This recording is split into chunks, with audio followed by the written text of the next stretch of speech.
Okay.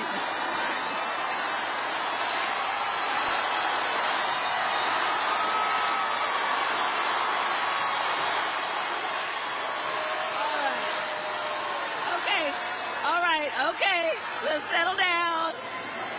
We got some work to do. We got some work to do. But can we give it up, please, for Chris? Thank you so very much.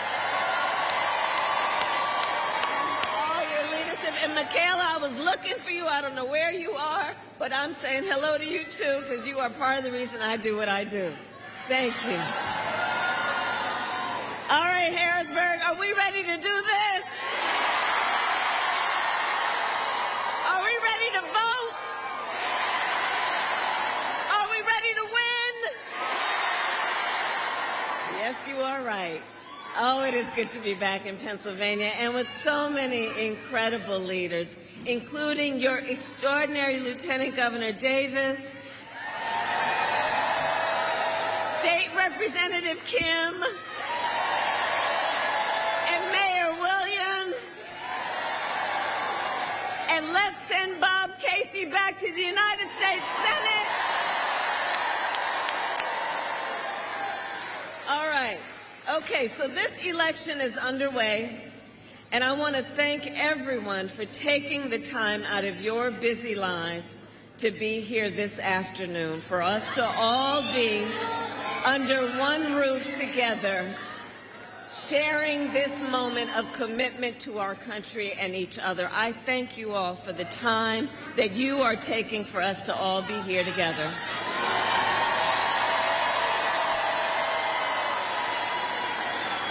All right, so now is the time to remind our neighbors and our friends to make a plan to vote in person on Election Day or to return your mail ballot. And Pennsylvania, if you still have a mail ballot, you can take it to a ballot drop box or an election office in your county by 8 p.m. on Election Day. Let's spread the word and ask folks to go to iwillvote.com if they need more information. So I'm visiting with you this afternoon because we need you to vote, Pennsylvania. We need you to vote. Because we have just 6 days left in one of the most consequential elections of our lifetime. And we have work to do. We still have a lot of work to do, but we like hard work. Hard work is good work. Hard work is joyful work. And make no mistake, we will win. We will win. We will win. And part of the reason we will win is because I do believe when you know what you stand for, you know what to fight for. And we know we have an opportunity in this election to turn the page on a decade of Donald Trump trying to keep us divided and afraid of each other. That is who he is, but Pennsylvania, that is not who we are.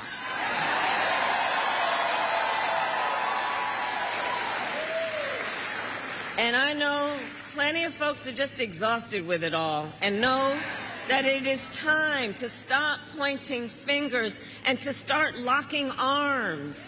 It is time. It is time for a new generation of leadership in America.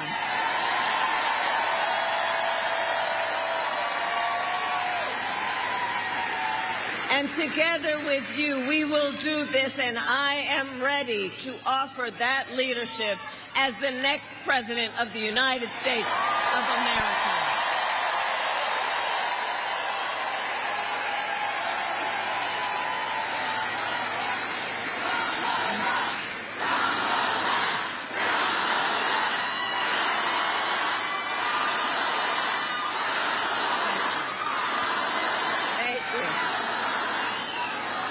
And let me just say, Pennsylvania, you know my background. I am not afraid of tough fights.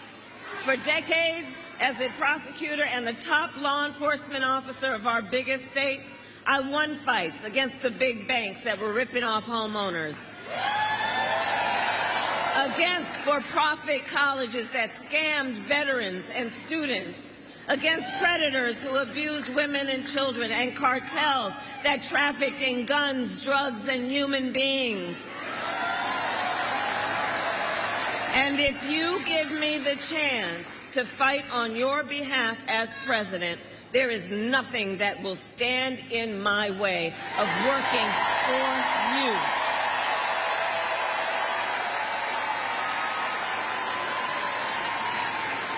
And look, we know who Donald Trump is, right? So this is someone who is not thinking about how to make your life better. This is someone who is unstable, obsessed with revenge, consumed with grievance, and out for unchecked power. And look, in less than 90 days, either he or I will be in the Oval Office.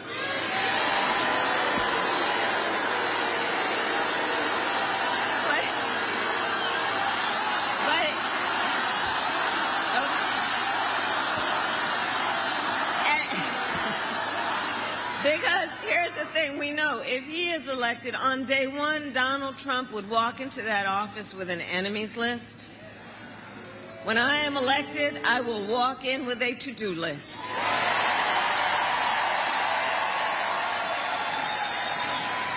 And at the top of my list is bringing down your cost of living. That will be my focus every single day as president. I will give a middle-class tax cut to 100 million Americans. Enact the first ever federal ban on price gouging on groceries. And fight to make sure that hardworking Americans can actually afford a place to live. If you are caring for an elderly parent, my plan will cover the cost of home care under Medicare. So seniors can get the help they need and the care they need to stay in their own homes. It's about dignity. It's about dignity. Which is why my plan will also lower the cost of child care.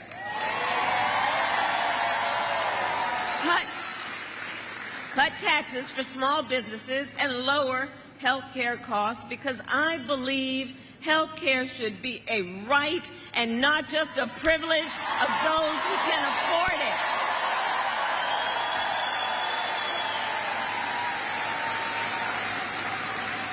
On the other hand, Donald Trump's answer to financial pressures is for you to face the same deal.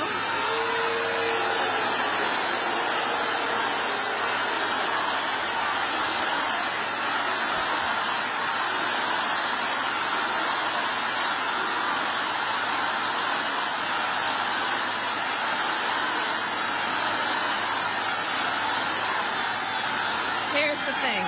Let me say something. We are 6 days out of an election. We are 6 days away from an election. And ours is about a fight for democracy and your right to be heard. That is what is on the line in this election. That is what is on the line in this election. Look, everybody has a right to be heard, but right now I am speaking.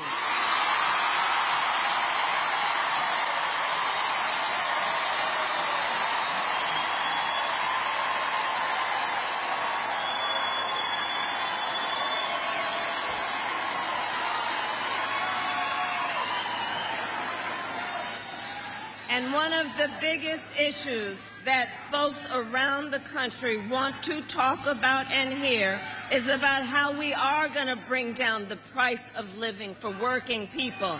And people know that Donald Trump's answer to the financial pressures that you face is the same as the last time, another $1 trillion tax cut for billionaires and big corporations? And this time, he will pay for it with a 20% national sales tax on everything you buy that is imported. Clothes, food, toys, cell phones. And a Trump sales tax would cost the average family nearly $4,000 more a year. These are some of the issues that are on the line in the next 6 days, and that's why we are here saying we will not stand for it. We stand for working people. We stand for middle class growth and strength. We are here together because we know what's on the line. We know that Donald Trump will try, like he has so many times, to get rid of the Affordable Care Act, which would throw millions of Americans off of their health care and take us back to when insurance companies could deny people with pre-existing conditions. You remember what that was? Well, we are not going back. We are not going back.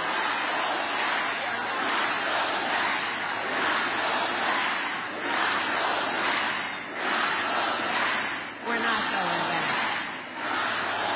And we are not going back because ours is a fight for the future, and it is a fight for freedom, like the fundamental freedom of a woman to be able to make decisions about her own body and not have her government tell her what to do.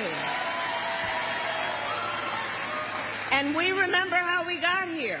Donald Trump, when he was president, hand-selected 3 members of the United States Supreme Court with the intention that they would do just as they did and overturn the protections of Roe v. Wade. And now in America, 1 in 3 women in America lives in a state with a Trump abortion ban, many with no exceptions even for rape and incest, which is immoral. Immoral. And look, Donald Trump's not done. He would ban abortion nationwide, yes, even here in Pennsylvania if he were successful.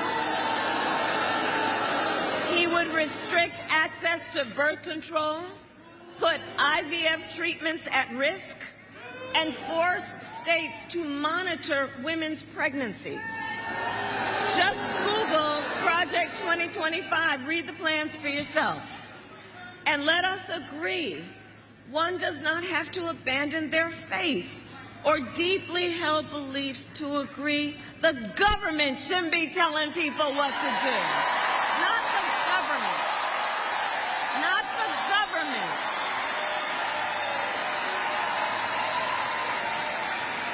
If she chooses, she will talk with her priest, her pastor, her rabbi, her imam, but not the government or Donald Trump telling people what to do.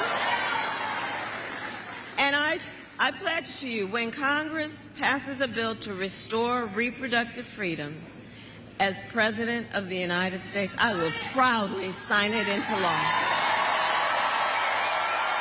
Proudly sign it into law.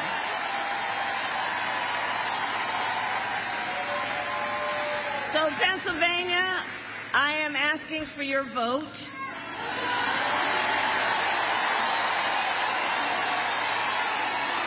And here is my pledge to you. And here is my pledge to you. As your president, I pledge to seek common ground and common sense solutions to the challenges you face.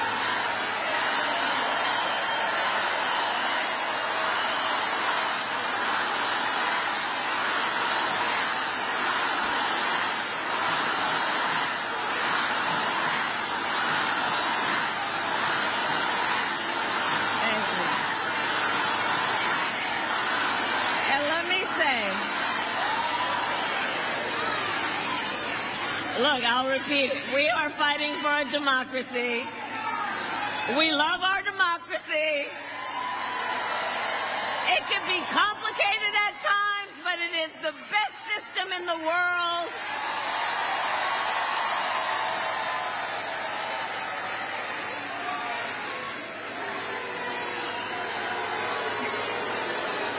It's okay. It's okay. It's okay. It's okay. All right. So look, I will continue with my point. I pledge to you that as President of the United States, I will not be looking to score political points. I will be looking to make progress.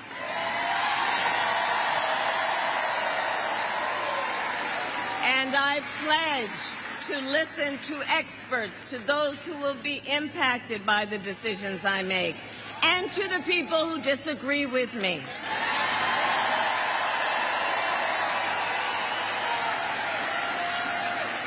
And at this particular moment, it should be emphasized that unlike Donald Trump, I don't believe people who disagree with me are the enemy from within.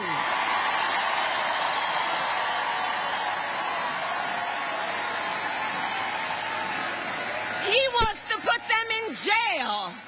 I'll give them a seat at the table.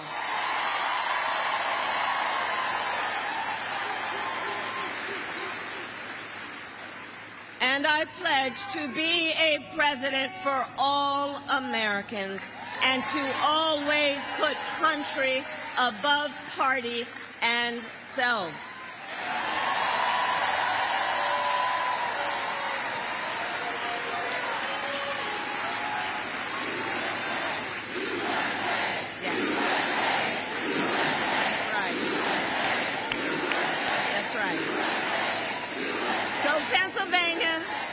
Look, it all comes down to this. We are all here together, and you have taken so much time out of your life to be here because we love our country. We love our country. And when you love something, you fight for it.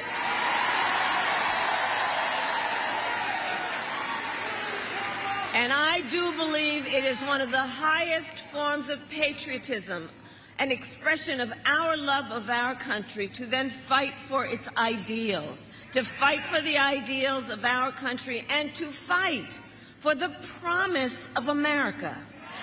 That's what this is about. I have always believed in our nation's promise because I have lived it. I grew up a child of the civil rights movement.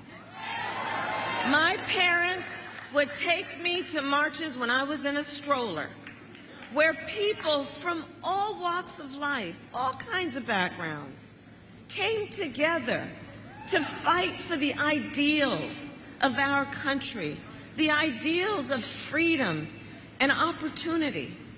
I've lived the promise of America. I saw how hard my mother worked to give her daughters the same chances our country gave her. Growing up, I was blessed to have family by blood and family by love.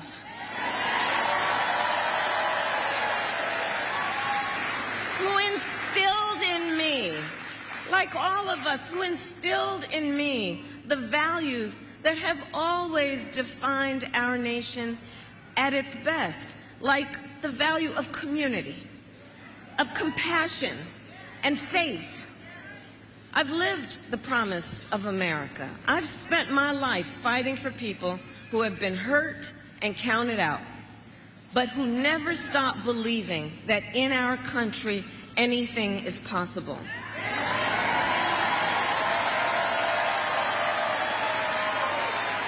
I've lived the promise of America, and I see the promise of America in this beautiful assembly of people, of you, who understand what is at stake and also what we have yet to do. That's what this is about.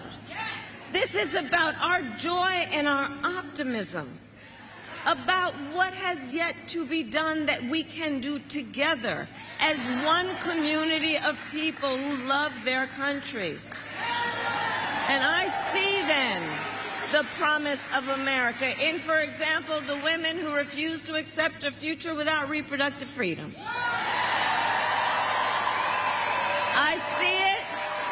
I see it in the men who support them.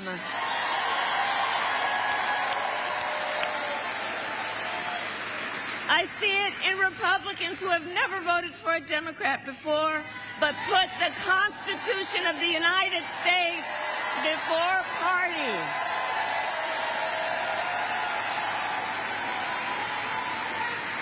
I see the promise of America in all the young leaders who I know are here right now voting for the first time. Let me see your hands, right? And I love this generation of leaders because, listen, you are rightly impatient for change. You who are determined to live free from gun violence, to tackle the climate crisis, and shape the world you inherit.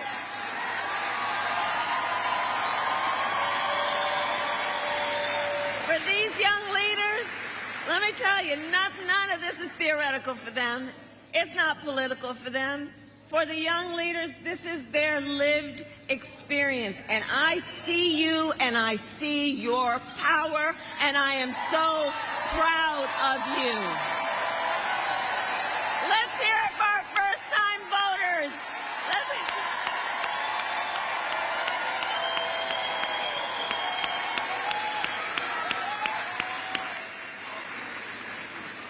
I see you. So, Pennsylvania, we have 6 days to get this done. No one can sit on the sidelines. Let's spend the next 6 days so when we look back, we will know that we've done everything we could. It's time to knock on doors, time to text and call voters, time to reach out to family and friends and neighbors and classmates and coworkers. And please, in these next 6 days, let us be intentional about building community.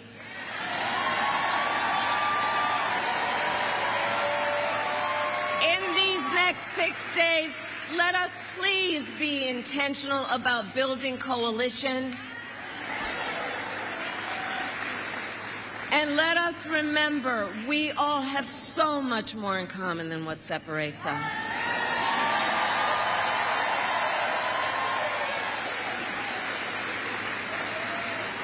So remember, your vote is your voice, and your voice is your power.